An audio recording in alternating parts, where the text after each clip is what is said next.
Siyonizme geçit vermeyeceğiz demek için yürüyoruz. Mahirlerin, denizlerin, İbo'ların yolundan yürüyoruz. Bu ülkede ne ABD, ne NATO, ne emperyalist başka bir güç asla ama asla bir toplantı alamayacak. Yaşasın özgür Filistin, kahrolsun İsrail, kahrolsun ABD, kahrolsun emperyalizm. Yaşasın devrim ve sosyalizm. Direnen halklar kazanacak. Emperyalistler yenilecek. Direnen halklar kazanacak. Halklara yoksulluk, gençliğe geleceksizlik, memlekete bağımlılık dayatan çizginin arkasında NATO vardı. Kahrolsun ABD emperyalizmi. Kahrolsun ABD emperyalizmi.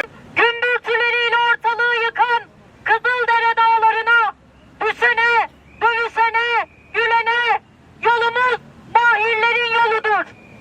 Bugün geçmişten değil, olması gereken bugünden, değiştireceğimiz dünyadan, 68 öğrenci hareketinden, 6. filodan, Komer'in arabasından, Filistin'de direnenlerden, Kızıldere'den sesleniyoruz. Onların mücadelesinden, onuruyla yaşayıp ölmeyenlerin, ölümsüzlerin izinden sesleniyoruz.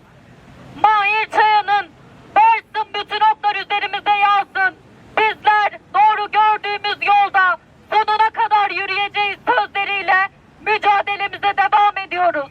Aynı kararlılıkla, aynı adanmışlıkla.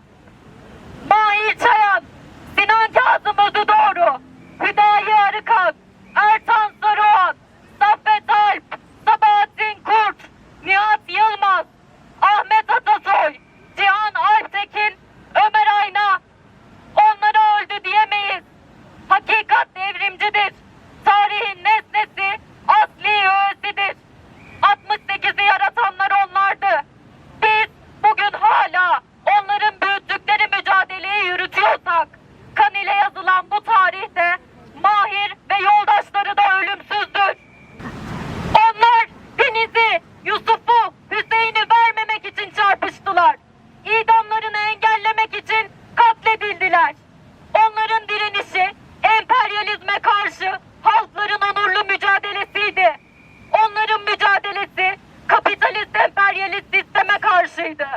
Devlet korkusundan Kızıldere'de katletti Mahir'i 27 yaşında.